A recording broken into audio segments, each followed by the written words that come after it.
Programme में खुशामदीद। Programme है हस्ब रिवायत सुबह सरबन। मैं हूं आपका मेज़बान डॉक्टर राजा काशिफ जंजुआ। प्रोग्राम प्रोड्यूसर हैं इफ़त अलवी। और हमारे साथ हर हफ्ते हम कोशिश करते हैं कोई मेहमान हमारे साथ हों। आज भी हमारे साथ एक ज़बरदस्त से मेहमान हैं, हमाद शाह हैं पैनल पे। और उनका तारुफ यकीनन रह गया था, लेकिन वो बड़े कलीदी किरदार अगर हम बात करें तो वो हमाद शाह साहब का है। और वो हर हफ्ते हमारे साथ मुख्तलिफ इंजीनियर्स होते हैं और हमें आप हर हफ्ते सुनते हैं। और हमारी कोशिश ये रहती है कि ना सिर्फ आप तक मालूमात पहुंचाएं, बल्कि आपके साथ कोई आपके लिए कोई ऐसा मेहमान भी हमारे साथ हो जो आपको जो शहर की पहचान हो, शहर जिससे यूँ कहेंगे अब्टाबाद के जो ये नगीने हैं, जो जौहर हैं, वो हम आप तक लेके आते हैं, उनके किरदार होते हैं। हमारे साथ आज इसी तरह से एक मेहमान है, मुफ्ती जाफ़र तैयार मकबूल ऐवान उनका नाम है। ऐवान सनत व तजारत ग्रॉसरी की जो पूरी अंजुमन है उसके जनरल सेक्रेटरी हैं, मुफ्ती भी हैं, हम जहत शख्सियत हैं। और उनकी क्या क्या जहत है वो यकीनन आज हम जानेंगे। मेरी स्कूलिंग जो है एफजी स्कूल एबटाबाद में है। चूँकि हम 90 के लगभग शिफ्ट हो गए थे एबटाबाद शहर गांव से, तो मेरी स्कूलिंग यहाँ एफजी स्कूल एबटाबाद के अंदर है। अच्छा, जो आपका नाम तो जाफ़र तैयार हो गया, आपके वाले साहब हाजी मकबूल ऐवान हो गए, तो डेहरी यहाँ कहीं एबटाबाद शहर के करीब करीब जगह है? ये देहरी शिमला पहाड़ी से बिल्कुल मुत्तसिल गांव है। अच्छा। जी तो अच्छा, यानी कि आप शहर के करीब ही थे और जी लेकिन फिर वाले साहब यहाँ शिफ्ट हो गए। जी जी। और ये बताएं कि आपकी तालीम कैसे हुई? कि आपका घराना जो बुनियादी तौर पे है वो मजहबी घराना था या मुफ्ती थे या क्या था सिलसिला? डॉक्टर साहब, उस पर मेरे वालिद चूँकि एक प्रोफेशनल ताजर थे और हमारा ताल्लुक़ एक कारोबारी ख़ानदान से है, लेकिन अल्लाह ताला ने तबलीग की बरकत से मेरे वालिद साहब को इस दीनी रुख पे लाया, दीनी कॉज पे वो लगे। फिर इस तबलीग की बरकत से मैं अपने पूरे ख़ानदान का पहला आदमी हूँ जिसने कुरान हिफ़्ज़ किया, तजवीद पढ़ी और फिर दरस निज़ामी और मुफ्ती बना। अच्छा, तो ये तालीम आपकी जो स्कूलिंग क्या थी? मैट्रिक आपने किया, फिर उसके बाद इंटर किया? जी, पहले हमने मेरी इब्तदा में मैंने प्राइमरी के बाद हिफ़्ज़ किया और फिर हिफ़्ज़ करने के बाद तकरीबन कुछ 11 महीने का अरसे में मेरा हिफ़्ज़ मुकम्मल हुआ। जी अच्छा, 11 महीने के मतलब कलील वक्त में, मतलब बहुत मुख्तसर सा वक्त होता है। जी जी। तो 11 महीने में तो बहुत बड़ी बात है। वैसे नॉर्मल कितने अरसे में होता है ये इस हिफ्स? वक्त नॉर्मल बच्चा तकरीबन 2.5 साल के अंदर हिफ़्ज़ मुकम्मल कर लेता है। जी, अच्छा, नॉर्मल एक एक एक नॉर्मल आम बच्चा। दरमियानी सतह का जो बच्चा होता है, अच्छा, दरमियानी लेकिन जहन। जैसे आपने 11 महीने में कर लिया हिफ्स कुरान, तो इस तरह से बाकी इतने कितने बच्चे होते हैं, परसेंटेज होती है जो इतनी जल्दी करते हैं? असल में बस अल्लाह ताला की देन होती है राजा साहब। जहन अल्लाह पाक किसी को ज़्यादा दे देते हैं और कोई नॉर्मल रहते हैं। लेकिन इस वक्त जो अल्हम्दुलिल्लाह हमारे जो बच्चे हैं औसतन 8 महीने, 10 महीने, 1 साल में मुकम्मल कर लेते हैं। अच्छा, कर रहे। जी जी अच्छा, उसके बाद आप बताएँगे आपने मतलब प्राइमरी स्कूल जब पढ़ ली, एफजी से ही आपने जी जी पढ़ी।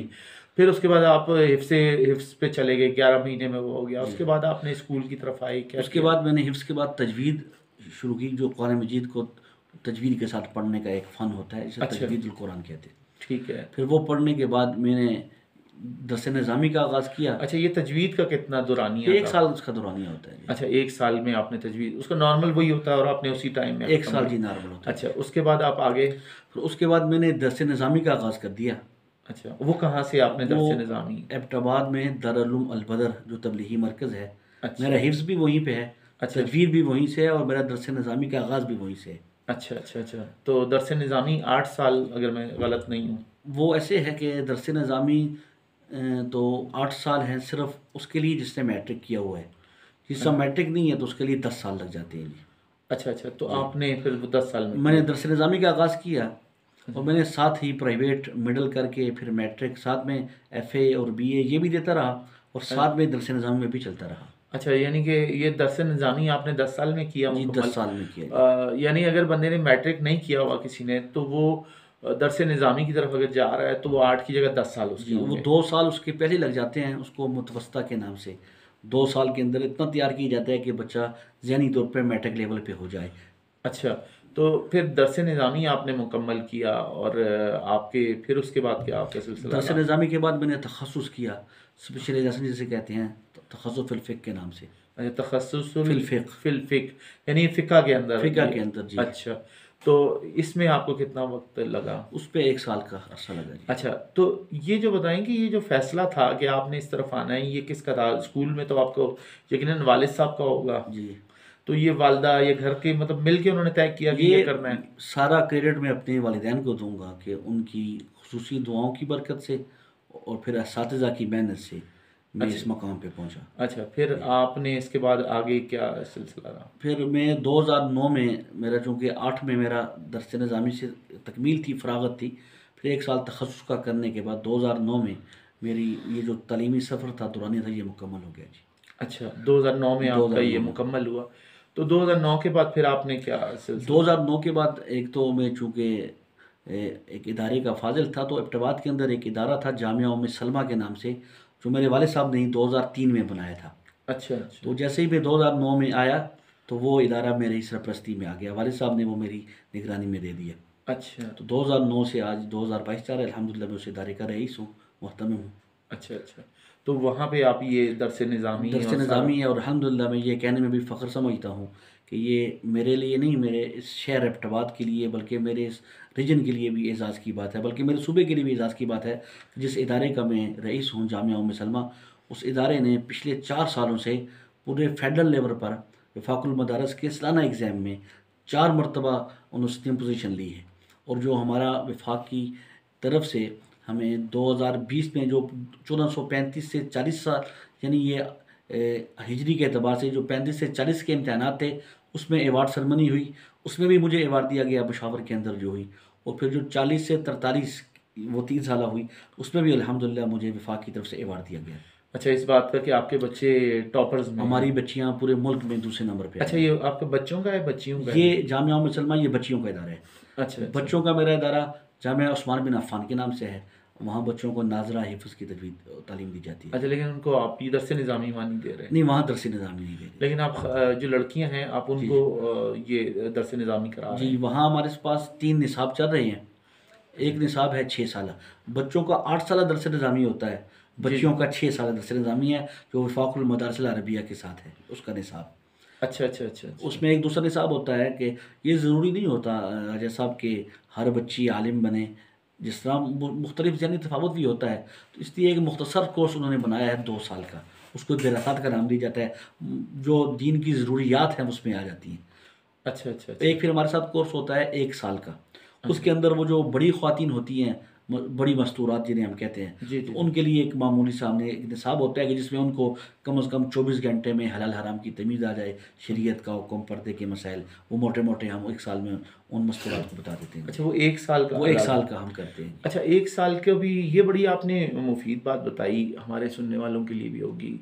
और एक चीज़ ये है कि यानी कि आप दीन की तालीम अगर हासिल करना चाहते हैं, तो एबटाबाद शहर में यानी आपके पास वो 1 साल का भी आप कोर्स करा जी, रहे हैं बिल्कुल। ख़वातीन को। जी। क्योंकि ख़वातीन के लिए बड़ा ज़रूरी होता है कि चूँकि वो घरों में होती हैं, तो उनके लिए दीन को, क्योंकि दीन को वो नमाज़ रोज़े को तो समझती हैं, लेकिन दीन के मामलात, उनके मसाइल को समझना बेहद ज़रूरी है। तो आपने उनके लिए 1 साल का भी कोर्स, या आपने खुद डिज़ाइन किया है या वफ़ाक से चलता है ये ऐसे? 1 साल का जो कोर्स है, ये हमारा खुद डिज़ाइन किया हुआ, मुरत्तब किया हुआ जी। अच्छा, और इसके वो जो है इसके अलावा जो 2 साला कोर्स है, वो भी वफ़ाक़ुल मदारिस का है, और जो 6 साला कोर्स है, वो भी वफ़ाक़ुल मदारिस का है। अच्छा, अच्छा, अच्छा।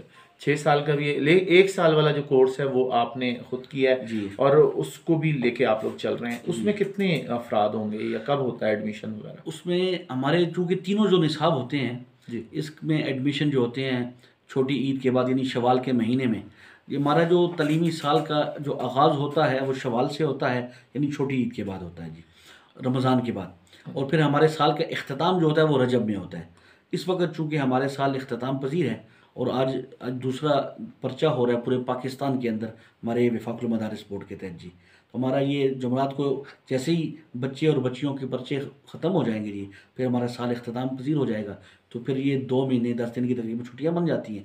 फिर उसके बाद ईद के बाद हमारे नए दाखिले होंगे, और फिर हमारे साल का आगाज़ हो जाएगा। अच्छा, आप इसके साथ एक मस्जिद के इमाम भी हैं, इमामत भी करते हैं, वो क्या है सर मैं उसके हवाले से? एबटाबाद की मशहूर मस्जिद है घास मंडी, आजकल उसका नाम संजब, अभी पहले जो पुरानी तामीर थी, ये तकरीबन 1950 के लगभग ये मस्जिद शुरू अच्छा। हुई है। तो इसकी जो नई तामीर हुई है ये 2010 के करीब हुई है। तो मैं 2000 के बाद जब मैं फ़ारुग होकर आया, फिर इदारे की ज़िम्मेदारियाँ थी, तो फिर ये मस्जिद के अंदर भी तकरीबन 2018 से मेरे पास इमामत और खिताबत है। जुम्मा और मेरा दरस वहाँ होता है जी। अच्छा, जुम्मे वाला दर्स आप जुम्मा देते हैं? में पढ़ाता हूँ वहाँ, उसके अलावा दर्स मेरा होता है, दर्स हदीस होता है जी। अच्छा अच्छा, वो भी दरस जुम्मे के बाद ही होता है या वो रोज़ा? इतवार वाले दिन होता है, अच्छा जुम्मे जी। का वो होता है, और फिर दरस एक हदीस का होता है। अच्छा अभी मैं जल्द ही एक दरस कुरान भी हफ्ते में एक दिन शुरू कर रहा हूँ, अच्छा अच्छा। ताकि आवाम की फलाह के लिए और आवाम की सलाह और दुरुस्ती के लिए कोशिश रहती है। और मुझे तो खुशी इस बात पे भी है कि बहुत से हमारे दोस्त सामीन जो सुनने के लिए आ जाते हैं, जैसे ही मैं जुम्मे के लिए आता हूँ मस्जिद में, तो आप यकीन माने राजा साहब कि वो मस्जिद के हाल मुकम्मल होते हैं। अच्छा, बड़ी बात है। और आप 2018 से जुम्मा भी पढ़ा रहे जी हैं जुम्मा। दास मंडी की मस्जिद में। और इसके अलावा ये कि ये बताएं कि ये तो आपका बैकग्राउंड, आपने एक एक ऐसी फील्ड में भी आप आ गए जिस जो बिल्कुल वक्त लेती है, और मदरसे को भी फिर वक्त देना है आपने, फिर आपने बहुत सारी चीज़ें करनी हैं, फिर आप मस्जिद में इतवार या जुम्मा आप वहाँ पे गुजारते हैं। फिर आपका ये जो ग्रॉसरी एसोसिएशन है, इसके हवाले से बताएं कि ये क्या है और इसमें आप कैसे काम कर रहे हैं? बस सबसे बड़ी बात तो ये है कि अल्लाह ताला ये तौफीक और हिम्मत अता फरमाते हैं कि इन सारी चीज़ों को मैनेज करना। मुझे अक्सर दोस्त ये पूछते रहते हैं कि आप मैनेज कैसे करते हैं?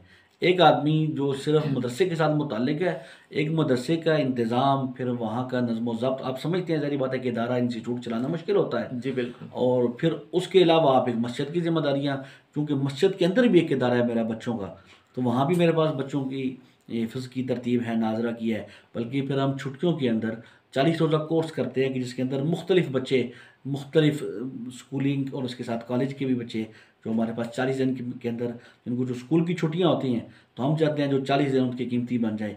उसमें भी हमें बड़ा फ़ायदा होता है कि हमारे पास 200, 250, 300 तक बच्चे आते हैं, और 40 दिन के अंदर बच्चों को हम ज़रूरियात दीन सिखाते हैं।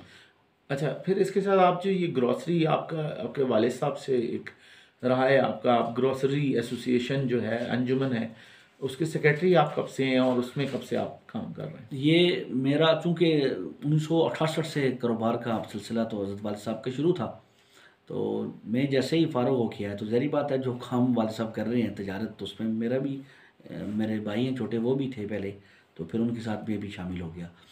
तो 2017 के अंदर जाके हमारी जो ईवान तिजारत है एबटाबाद की, जो ग्रॉसरी की, एक जितनी भी यूनियन है सब में मजबूत है। मजबूत इसलिए है कि ज़्यादातर मसाइल इसी के होते हैं, आप समझते हैं फूड के हवाले से दीगर मसाइल होते हैं। तो इसका चूँकि एक तो कसीर तादाद में दुकानें भी इसी की हैं पूरे शहर में, आप देखते हैं कि एक आध दुकान, दो दुकानें कपड़े की, शूज़ की या किसी चीज़ों की होती हैं। ज़्यादातर चीज़ें जनरल स्टोर, किराना, टक शॉप और इस तरह की होती हैं। तो उस पे चूँकि मेरा ग्रॉसरी से ताल्लुक़ था, तो फिर 2017 में जो इसका इलेक्शन हुआ, तो उसमें हम ज़रिए 2 पैनल आए, एक पैनल मेरा था, एक दूसरा पैनल था। तो फिर जो हमारी एक सुप्रीम कौंसिल है, जो पूरी इसको मैनेज करती है, तो उन्होंने इत्तेफ़ाक़ राय ये किया कि दोनों पैनलों में से एक-एक आदमी को ले लिया। फिर मैं जिस पैनल पे था उसमें से मुझे लिया गया, एक दूसरा पैनल था उसमें से मोहम्मद नईम इमाम साहब को लिया गया, तो फिर वो सदर हो गए और मैं जनरल सेक्रेटरी हो गया जी। अच्छा, ईवान तिजारत और जी, ये ग्रॉसरी की है। जी ग्रॉसरी अच्छा, की। नईम ईमान भी ग्रॉसरी मोहम्मद के? नईम इमाम जी इसके प्रेज़िडेंट हैं जी। अच्छा अच्छा अच्छा, आप उसके जनरल मैं सेक्रेटरी जनरल 18 में आ गए और अभी तक 17, अच्छा, 17 में आप 17 में आए। आ गए 20 तक, तो फिर 20 के बाद फिर दोबारा कंटिन्यू हो गया, 3 साल का इसका था। अच्छा, फिर 20 में दोबारा आप लोगों ने इलेक्शन उस या पे उसमें हमारी जो तय? सुप्रीम काउंसिल थी उसने हम पर दोबारा मुकम्मल एतमाद कर लिया। अच्छा, फिर आप लोग अब कर रहे हैं। जी। तो चूँकि आपकी इतनी जहतें, हमने सुनने वालों को पहले भी बताया कि आप मुफ्ती भी हैं, दीन से, दीन के हवाले से भी अपनी खिदमत इस शहर को दे रहे हैं।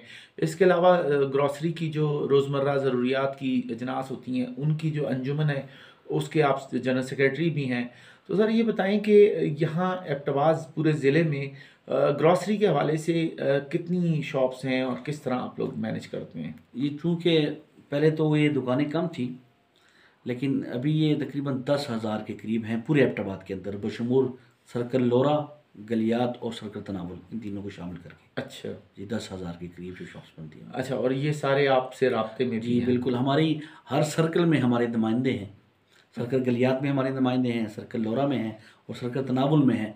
लेकिन वहाँ के मसाइल वो देखते हैं, लेकिन पूरे डिस्ट्रिक्ट के मसाइल चूँकि कमेटीज़ के अंदर हम बैठे हुए हैं, प्राइस कमेटी है या दीगर कमेटियाँ हैं जो इसके हवाले से होती हैं, तो ओवरऑल पूरे डिस्ट्रिक्ट को हम जो उनके मसाइल होते हैं वो हम तक हमारे नुमाइंदों के ज़रिए पहुँचते हैं, तो उसको हम ज़िली सतह पे या रीजनल सतह पे इंतज़ामिया के साथ तय कर लेते हैं जी।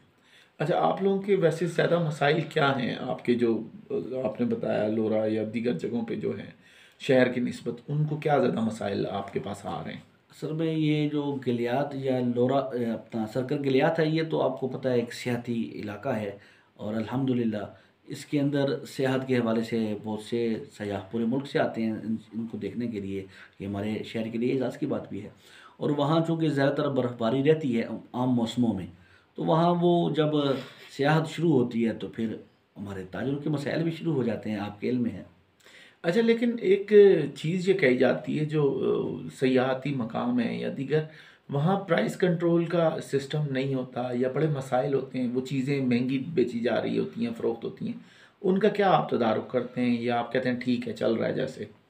हमारी ये कोशिश रहती है कि हम जब प्राइस कमेटी में बैठते हैं तो ऐसे रेट्स हमें मिल जाएं कि जिस पे एक आदमी शहर के अंदर बेच रहा है तो वो भी बेच सके आसानी के साथ, और एक आदमी पहाड़ की चोटी के ऊपर बैठा हुआ है अगर स्टोर चला रहा है तो उसका भी काम पूरा हो। तो आप ये देखिए ना कि अभी हमारे एबटाबाद शहर से ही एक आदमी गलियात में या लोरा की तरफ या सरकर तनावल की तरफ कोई चीज़ लेके जा रहा है तो उसके यहाँ से जो किराया जो है वो तो एक्स्ट्रा पड़ रहा है।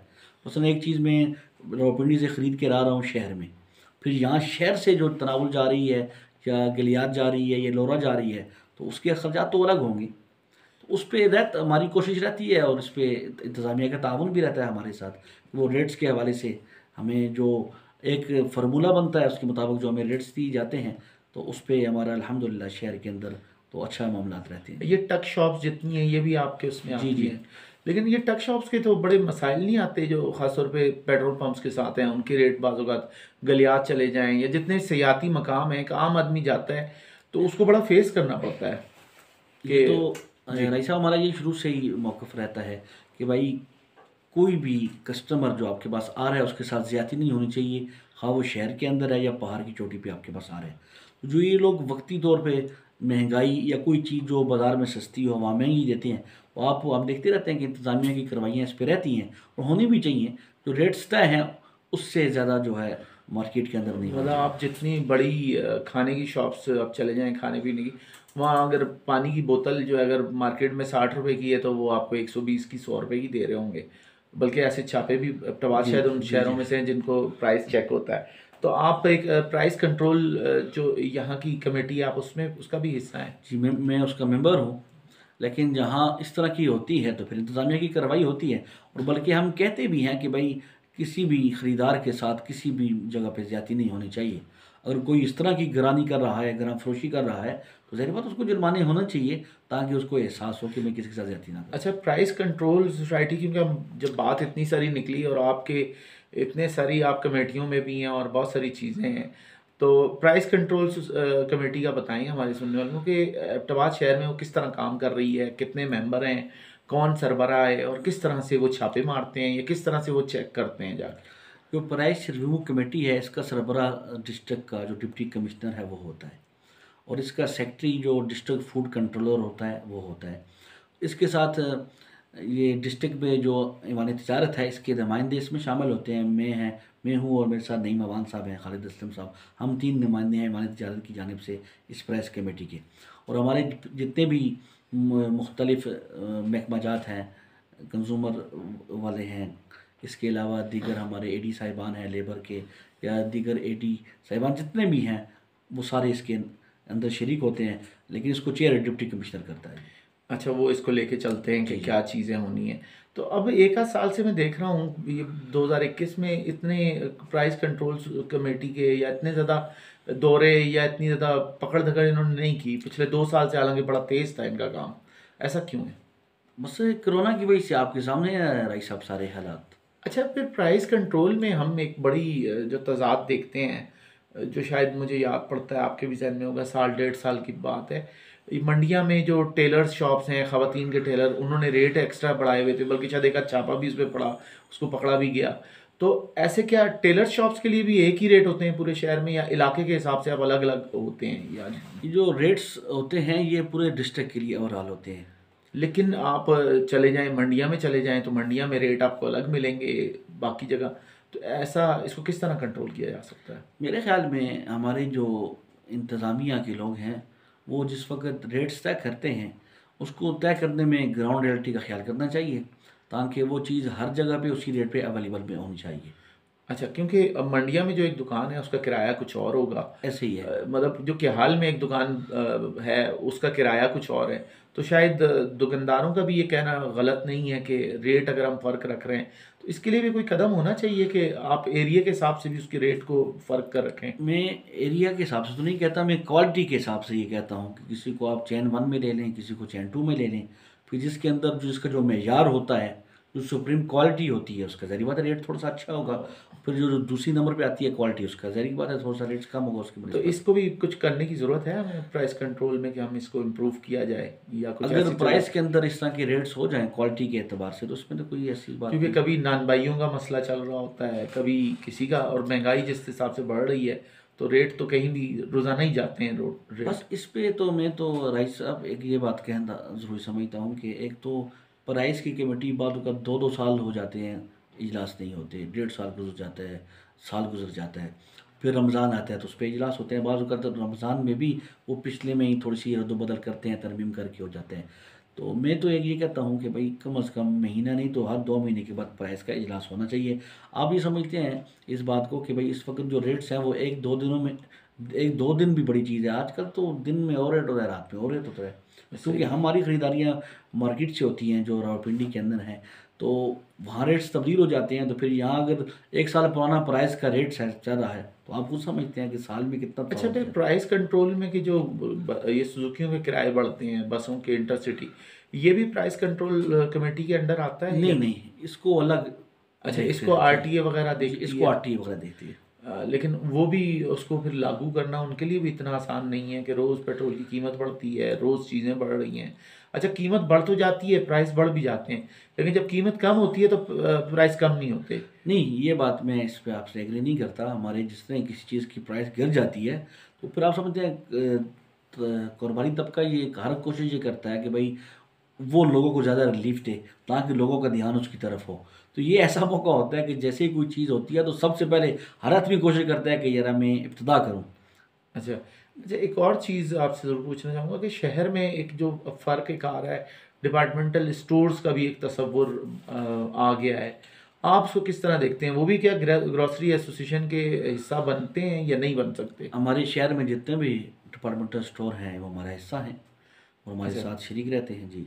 अच्छा, और उनके जो प्राइसेस हैं वो उनके वही प्राइसेस जो हैं, प्राइस कमेटी तय करती है, वही प्राइसेज़ हमारे जितने भी स्टोर हैं उनके अंदर होते वो हैं। सब उसको लागू जी, करेंगे, वैसे चीज़ ही। की क्वालिटी पे भी उसी तरह से होगा। जी, ऐसे ही है। जी। लेकिन आपका चेक रखना यकीनन हर जगह मुमकिन नहीं है। जी, जी। तो इसके लिए लोग किस तरह राब्ता करते हैं? क्या डीसी ऑफिस ही वो मैसेज करेंगे या बात करेंगे, या ऐवान तिजारत में कोई दफ्तर है जहाँ वो किसी से हमारा पूछें? चूँकि दफ़्तर है एबटाबाद शहर के अंदर, तो अच्छा, दोस्त हमारे दफ़्तर भी आ जाते हैं। और उसके अलावा हमारे चूँकि हर जगह पे नुमाइंदे मौजूद हैं। मसलन आप समझिए कि मंडिया के अंदर हमारा नुमाइंदा बैठा हुआ है। मंडिया कॉलेज रोड का कोई मसला है, या फुलग्राब रोड का, या मंडिया के अंदर मेन मंडिया चौक का, तो वो उनसे रब्ता करता है, तो उनके ज़रिए हमारे पास आ जाते हैं। इस तरह कलंदराबाद में, फिर इसी तरह नवांशहर के अंदर, इसी तरह गलियात के अंदर और लोरा के अंदर भी। अच्छा, हर जगह आपके जी, कुछ ना नुमाइंदे कुछ मौजूद हैं हैं। और जिसको आप एक पूरे सिस्टम को लेके चलते हैं। जी, जी। अच्छा, आप इतना सारा कुछ वक़्त निकालते हैं कि आप ग्रोसरी एक एसोसिएशन को भी देखते हैं, यकीनन उसको देखना, फिर प्राइस कंट्रोल के मामलात, फिर उसके साथ दीनी मामलात, मदरसा भी आपने देखना है, आपने मस्जिद भी देखनी है। तो घर वाले आपके थोड़े से बीवी बच्चे किस तरह मैनेज होते हैं? वो कहते नहीं है बस कर भई, बस मतलब किस तरह तुम इतना करते हो? हाँ। रईस साहब, सुबह निकलने का तो टाइम है मेरा। मैं जब घर से निकलता हूँ 9:30, नॉर्मल 9:30 पौने 10 बजे के करीब। लेकिन वापस घर आने का कोई टाइम नहीं है। कभी 10 बज जाते हैं, 11 बज जाते हैं। और जैसे ही घर आदमी आ जाता है, तो अगर किसी बात पे बात चलती है, तो वो मोबाइल से ही होती है कि भाई इस मोबाइल को छोड़ दें, अभी आप आए हैं तो इस मोबाइल को आप लेके बैठ गए। अच्छा, ये बड़ी आपने बात की, क्योंकि मुझे भी थोड़ा-सा ये एक्सपीरियंस होता है, मैं जानना आपसे भी चाह रहा था, अपने सुनने वाले तक कि ये वाक़ई एक बड़ा जेन्युइन इश्यू है, वाक़ई है कि इस दौर में हमारे लिए जितने मसाइल हैं, क्योंकि हर शख्स मसरूफ़ भी है, लेकिन कुछ लोग शायद थोड़े ज़्यादा मसरूफ़ हैं, तो वो घर में आके मोबाइल को थामना, क्योंकि मेरे मामलात भी कुछ ऐसे होते हैं, मैं 5 दिन चले, कुछ दिन पिंडी भी होता हूँ, कुछ दिन यहाँ, मतलब इतवार का प्रोग्राम करने का मतलब ये है कि 5:30-6 बजे उठ के मतलब रेडी होना है, 7 बजे घर से निकल जाना है। जी। तो घर वालों का भी ये होता है कि यार ये मोबाइल वगैरह को घर पे आ गए हो तो कम से कम कोशिश करो कि इसको हाथ ना लगाओ। तो ये अच्छा, आपके लिए भी यही हिदायत है घर से? रईस साहब, ये मैंने खुद ही तकरीबन 3-4 साल से, इसको जब से जिम्मेदारियां बढ़ी हैं, जी ये तय कर लिया है कि जैसे मैं घर आ जाता हूँ फिर उसके बाद मैं बस मोबाइल ज़्यादातर मोबाइल छोड़ देता हूँ। कोई ख़ास ज़रूरी कॉल हो फैमिली के हवाले से तो वो मैं अटेंड कर लेता हूँ। वैसे नॉर्मल मैं कॉल भी अटेंड नहीं करता घर आने के बाद। अच्छा, ये आपने और बोला दूसरा, बताया। यहाँ मेरी कोशिश ये होती है ना साहब, हर आदमी मेहनत करता है हर एतबार से और हर चीज़ को वक़्त देता है, लेकिन अपनी औलाद को वक़्त नहीं देता। और इस वक्त इस मुआशरे का अलमिया ये है, मैं अक्सर ये बात अपनी स्पीचेज़ में कहता हूँ, जुम्मे के इज्तिमाआत में और मुख्तलिफ़ फ़ोरम पे, हमारे पास दुनिया के हर काम के लिए वक्त होता है, लेकिन अपनी औलाद के लिए और अपनी फैमिली के लिए वक्त नहीं होता। उसका नुकसान ये होता है, हम इस वक्त मुआशरे के अंदर देख रहे हैं, जो मुआशरा जिस जिस तरफ जा रहा है, आपके यकीनन एक सीनियर साफ़ी होने की हवाले से आपके सामने सारे हालात हैं, लेकिन उस पे मैं समझता हूँ इस मुआशरे के अंदर जो किरदार एक वालिद का है वो अपना किरदार पूरा नहीं कर रहा। माज़रत के साथ, जो वालिद की ज़िम्मेदारियाँ हैं वो वालिद अपनी ज़िम्मेदारियाँ पूरी नहीं कर रहा। फिर जब वालिद अपनी ज़िम्मेदारियाँ पूरी नहीं कर रहा तो फिर उसको तवक्कुह भी नहीं रखनी चाहिए अपनी औलाद से। इसलिए मैं आपके इस प्रोग्राम के हवाले से भी कहना चाहूँगा कि हम हर चीज़ को तवज्जो देते हैं, अपनी औलाद को भी तवज्जो दें। और फिर अपनी तवज्जो अपनी औलाद को जो तवज्जो दे रहे हैं, जैसे उनको आप मुआशरे के अंदर एक अच्छा इंसान बनाने के लिए भी किरदार अदा करें, लेकिन उसके साथ सिर्फ किरदार की हद तक, गुफ्तार की हद तक नहीं होना चाहिए, किरदार भी आप उसको पेश करें। देखिए, आपके इल्म में है कि इस वक्त जदीद रिसर्च हमें ये कहती है कि बच्चा 5 साल तक अपनी माँ को फॉलो करता है, तो जैसी माँ है वैसा बेटा होगा। और 5 से 12 साल का दौरानिया बच्चा अपने वालिद को कॉपी करता है, जैसा वालिद होगा तो वैसे ही बच्चा होगा। तो ये हदीस के अंदर जो आता है, नबी इस्लाम के इरशाद गिरामी है, उतलुबुल इल्म मिनल महदी इलल लहद, भाई माँ की गोद से कब्र की पाताल तक इल्म हासिल किया करो। तो पहली दरसगाह तो माँ की गोद है और पहली मुअल्लिमा माँ है, और फिर दूसरा उस्ताद जो इस इदारे का सरबराह वालिद है। जब ये दोनों अपना किरदार अदा करेंगे राना साहब, राजा साहब, मैं समझता हूँ कि मुआशरे में सुधार है। ये बड़ी आपने अच्छी बात है। तो आपका एक तो आपने बताया कि आप चलें घर आते हैं, मोबाइल नहीं इस्तेमाल करते, फिर इसके अलावा बताएं फैमिली के साथ क्या करते हैं? कि फैमिली के साथ कोई कभी जाते हैं घूमने फिरने, या महीने में इतनी मसरूफियात में किस तरह मैनेज करना चाहिए या करते हैं आप? मेरा जो शेड्यूल है उसके मुताबिक मेरी, जैसे हम घर आते हैं तो पहले हम वालिद साहब के पास बैठते हैं, हम भाई तीनों। वैसे ये पुराना हमारा मामूल रहा, उनसे दुआएं लेना, उनके सामने दिन की सारी बात रखना, मशवरा लेना, ज़ाहिर बात है बड़े तो बड़े होते हैं जी, तो उनके सारे हालात उनके सामने रखने, और फिर उसके बाद हम अपने चले जाते हैं, अपनी फैमिली के पास चले जाते हैं, क्योंकि एक ही जगह हमारी रिहाइश है। तो फिर फैमिली के साथ हमारा कोशिश रहती है कहीं आना जाना हो जाए, लेकिन बस मसरूफियत होती है इस वजह मतलब से। महीने में कभी एक टाइम लगा जी, निकालते हैं आप जी, भी जाने का, बस या? कोशिश कर लेते हैं, क्योंकि मसरूफियात ज़्यादा होती हैं अच्छा। तो जी कोशिश कर लेते हैं। लेकिन अच्छा, तो आप सुनने वालों को क्या, हमारे जो नाज़रीन हैं, उनके लिए आप क्या कहेंगे कि वो किस तरह ज़िंदगी में अब आगे उनको क्या करना चाहिए बच्चों की तरबियत के हवाले से, या उनको दीन के साथ वो किस तरह अटैच किया जाए? मैं तो अपने नाज़रीन से ये कहूँगा कि आप अपनी औलाद को अहमियत दें, उन पर एतमाद करें, उनकी हौसला अफजाई करें। छोटे से छोटा काम अगर आप उनके अंदर देख रहे हैं कि वो अच्छाई की तरफ जा रहा है, आप उस पर उसकी तारीफ़ करें और वो बच्चे की हौसला अफजाई करें। दूसरी बात ये है कि आप रोज़ाना की बुनियाद पे अपने बच्चों को दीनी तरबियत सिखलाएं। मसलन ऐसे है, बच्ची है या बच्चा है, आप उसको ये बताएं कि इस दुनिया की जो ज़िंदगी है ये मुख्तसर ज़िंदगी है, लेकिन इस ज़िंदगी में जो कामयाब तरीन लोग गुज़रे हैं वो कौन गुज़रे हैं? ज़ाहिर बात है वो सहाबाए किराम गुज़रे हैं। तो वो कामयाब हुए, उनकी तरबियत किसने की? ज़ाहिर बात है मुअल्लिम तो नबी अलैहिस्सलाम की ज़ात गिरामी थी। जो तरबियत के उसूल नबी अलैहिस्सलाम ने तय किए थे सहाबा के, आप अपनी औलाद को जब वो सिखलाएंगे तो ज़ाहिर बात है औलाद के ज़हन में ये आएगा कि हम भी दुनिया के अंदर बड़े इंसान बने। मैं एक छोटा सा वाक़या सुनाता हूँ। एक स्कूल के अंदर वो एक टीचर ने बच्चों से पूछा कि बेटे आप बड़े हो कि क्या बनोगे? तो मुख्तलिफ बच्चे, आपको पता है मुख्तलिफ साइकी होती है जी बच्चों जी। की। तो एक बच्चे ने कहा मैं डॉक्टर बनूंगा, एक ने कहा लॉयर बनूंगा, एक ने कहा पायलट बनूंगा, एक ने कहा इंजीनियर। जाते जाते एक बच्चे ने कहा जी मैं बड़ा होकर साहब ही बनूंगा। हो उसको बड़ी हैरानगी हुई, यार कोई डॉक्टर बन रहा है, कोई पायलट बन रहा है, कोई क्या बन रहा है, लाखों की तनख्वाहें हैं, और तुम कहते हो मैं बड़ा होकर सहाबी बनूंगा। तो सहाबी क्या चीज़ है? तो उसने कहा कि मेरी वालिदा रोज़ाना रात को मुझे एक सहाबी का वाक़या सुनाती है, मेरी नज़र में दुनिया का कामयाब तरीन इंसान सहाबी है, इसलिए मैं बड़ा होकर सहाबी बनूंगा। सुभान तो जब अल्लाह। हम अपनी औलाद को ये बताएंगे कि सहाबा के अंदर सदाकत थी, इफ़ाए अहद था, सखावत थी, शुजाअत थी, तो वो जो औसाफ हम बच्चों को बताएंगे तो वो बच्चों के अंदर खुद ब खुद मुंतकिल हो जाएंगे। अच्छा, ये बताएं मुख्तसर कि हम मुसलमान भी हैं, हम हर बात करते हैं, लेकिन ईमान तो हम कहते हैं, लेकिन ईमानदार हम नहीं हैं। बहैसियत कौम भी हम एबटवाद भी आए, मैंने घर के काम कुछ कराए तो मैंने अंदाज़ा लगाया कि सब लोगों से जितने से मेरा वास्ता पड़ा, मेरा क्या हम सबका ही पड़ता है, हमारे कॉल और फेल में बड़ा तजाद है। ये कैसे दूर होगा और हम बाअमल कैसे होंगे? राजा साहब, बुनियादी तौर पे हम जो अल्हम्दुलिल्लाह मुसलमान हैं और हमें इस पे फ़ख्र भी होना चाहिए, लेकिन इस्लाम और ईमान का तकाज़ा क्या है उसको समझना भी हमारे लिए ज़रूरी है। हमारे पास लोग आते हैं, दुआ करें अल्लाह ताला बेटे को हाफिज़ बना दे, आलिम बना दे। तो मैं भाई साहब एक बात कहता हूँ कि भाई आप दुआ करें अल्लाह आपके बेटे को नेक सालेह इंसान बना दे। नेक सालेह होगा तो वो बेटा हाफिज़ होगा, तो आलिम होगा फिर भी ठीक है, डॉक्टर इंजीनियर होगा फिर भी ठीक है। अगर वो नेक ही नहीं है, वो तरबियत याफ्ता ही नहीं है, तो फिर जैसे भी है वो मुआशरे के लिए बेहतरी का बायस नहीं बनता। तो हम बुनियादी तौर पर जब तरबियत ठीक करेंगे तो फिर अच्छे इंसान पैदा होंगे। फिर जब अच्छे इंसान होंगे वो मुआशरे में एक ज़िम्मेदारा किरदार अदा करेंगे।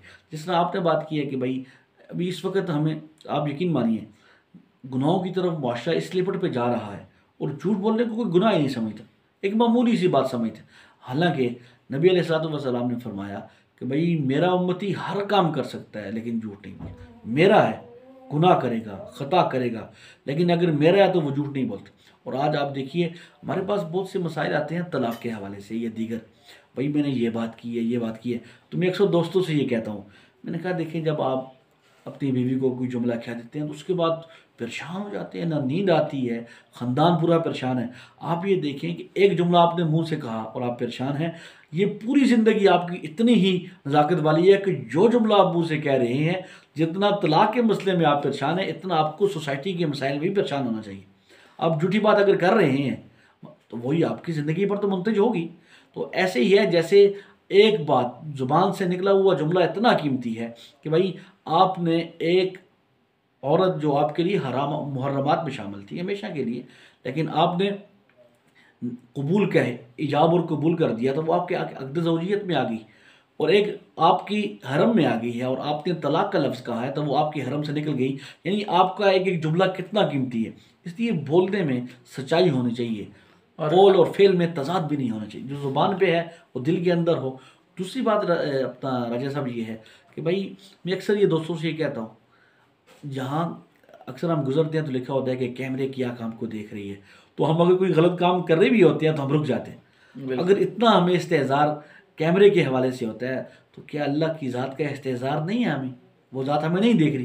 जब हम ये सोच लेंगे कि भाई अल्लाह हमें देख रहा है तो फिर हम बुराइयों से भी रुकेंगे और माशरे में एक ज़िम्मेदार शहरी का किरदार भी अदा करेंगे। अच्छा, ये तो हमने बिल्कुल ठीक कहा कि ये चीज़ें वाकई हैं और कॉल व फेल में हमारे तज़ाद भी हैं। हम नमाज़ें भी पढ़ रहे हैं, हम सब कुछ कर रहे हैं हमारे, लेकिन जो हमारे कारोबार हैं, हमारी जो इवन सर्विसेज मैंने अब तक जितनी देखी, जो चाहे प्लम्बर हों या मैकेनिक हों, गाड़ियों के मैकेनिक कोई भी हो, वो ईमानदारी से काम करने को तैयार नहीं है। वो सारा कुछ कर रहा है लेकिन अपने आप को वो बदल नहीं रहा, ईमानदारी की तरफ नहीं जा रहा। जबकि हम मगरिब की तरफ देखते हैं, गोरों को हम देखते हैं कि वो ईमानदारी की मिसाल कायम करते हैं। उनकी इवन कि हमारे पास से तो एक्सपोर्ट के लिए भी चीज़ें मुल्क से बाहर जाती हैं, तो उसमें अगर आम 4 ठीक हैं तो 2 ख़राब भी निकल आएंगे। जबकि दुनिया स्टैंडर्ड का तस्वुर ही यही है कि ईमानदारी का दूसरा नाम है ना जी, क्वालिटी स्टैंडर्ड।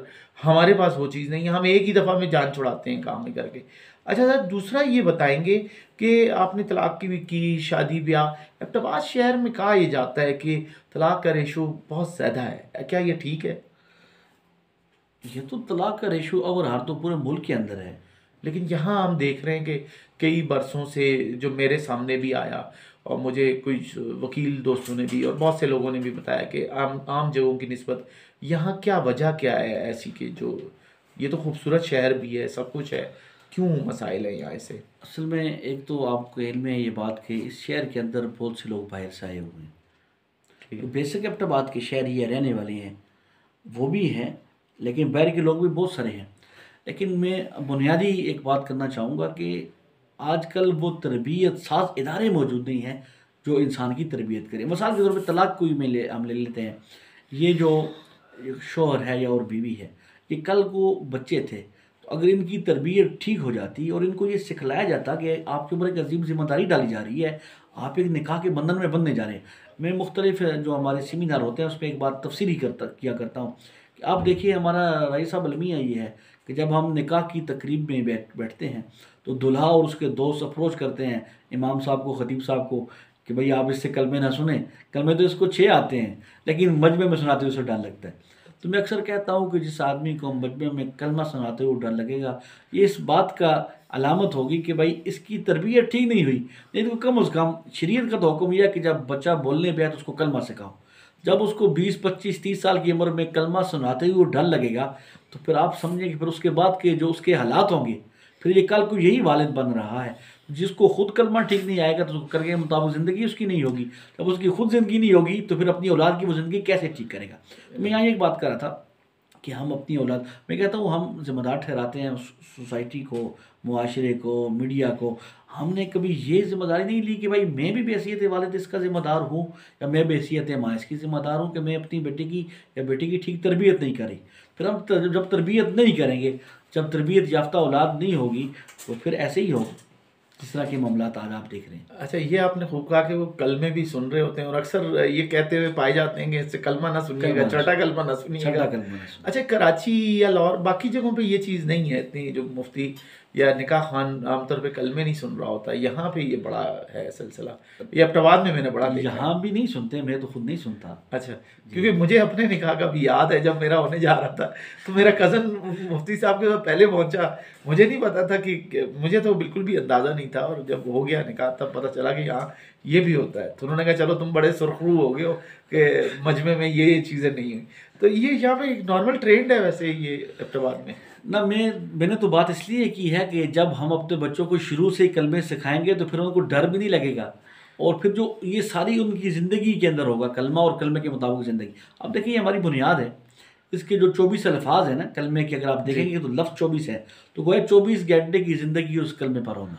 अच्छा अच्छा, ये बताएं कोई अब मार्च भी शुरू हो रहा है, कोई आप लोग ग्रोसरी की तहत या वैसे कोई प्लांटेशन की, शजरकारी का भी कोई मुहिम चलाते हैं या इरादा करते हैं ऐसा कुछ? हम अल्हम्दुलिल्लाह, मुझे ये कहते हुए फ़ख्र भी होता है कि हम शहर के अंदर शहर की बेहतरी के लिए हर वो काम जो हो रहा होता है उसको सपोर्ट भी करते हैं और ख़ुद उसमें हिस्सा भी लेते हैं। अब देखिए निखरा अब्टाबाद के नाम से मुहिम कुछ पिछले दिनों चली, हमने उसमें भी भरपूर हिस्सा लिया। जिस तरह आपने शजरकारी के हवाले से कहा, इसमें भी हमारा रोल रहता है, हम करते हैं, शजरकारी में हिस्सा भी लेते हैं और ख़ुद इसको आगे भी लेके जाते हैं। बल्कि मैं तो अक्सर दोस्तों से ये कहता हूँ कि भाई जो ये औराक़ मुक़द्दसा के हवाले से भी हम ये काम कर रहे हैं कि भाई किस तरह उनको भी महफूज मकामात पे रखा जाए और महफूज तरीके से उनको कपड़े के अंदर डाल के उसकी तदफीन हो जाए। और इस तरह ब्लड बैंक के नाम से हमने, चूँकि हमने अपने ईवान तिजारत के तहत एक सिविल सोसाइटी बनाई हुई है, तो उस पर हम ब्लड के हवाले से भी काम करते हैं कि भाई मुआशरे के अंदर वो चीज़ें जिसमें तो किसी के पैसे नहीं लगते, लेकिन वो हर इंसान किसी की ज़िंदगी बचा सकता है, किसी की के काम आ सकता है। अच्छा। तो हर वो काम इस प्लेटफॉर्म से हम करते हैं। अच्छा, ब्लड के हवाले से वक्त हमारे पास बिल्कुल इख्तिताम पजीर है, ब्लड के हवाले से भी आपसे ज़रूर जानते, लेकिन चलें फिर आगे का भी रहेगा। लेकिन कोई हदीस प्लांटेशन के ऊपर भी कोई है हदीस या कुरानी आयत या कुछ के पौधा लगाना है, मैंने पढ़ी कहीं नज़र से गुजरी मेरे। जी तो कोई आप अगर कोई ऐसी है? इस पे तो बड़ा अजर है अल्लाह के नबी। एक तो देखिए इसमें सोसाइटी के लिए एक ज़िंदगी होती है, आपके इल्म में है ये बात प्लांटेशन में। दूसरा जी कि इस पे जो दरख्त लगाता है उस पर तो बड़ा अजर है, क्योंकि उसके फ़ायदा उसको भी होगा, राह गुज़र को भी होगा, फैमिली को भी होगा। अच्छा, प्रोग्राम का वक्त हमारे तकरीबन अख्ताम पज़ीर हुआ चाहता है। माशा की तरफ से भी मुझे इशारा आया कि बस अब बस करें और यहाँ अगले प्रोग्राम तक मुझे दीजिएगा इजाज़त। हमारे साथ थे मेहमान, आज आपने सुना, यकीनन अगले हफ्ते हम आपके साथ नए मेहमान के साथ आपके साथ होंगे। प्रोग्राम प्रोड्यूसर थी इफ़त अलवी, हमारे साथ पैनल पे थे अहमद शाह और मैं हूँ आपका मेहमान मेज़बान डॉक्टर राजा काशिफ जंजुआ। अगले हफ्ते तक दीजिएगा इजाज़त। अल्लाह हाफ़िज़।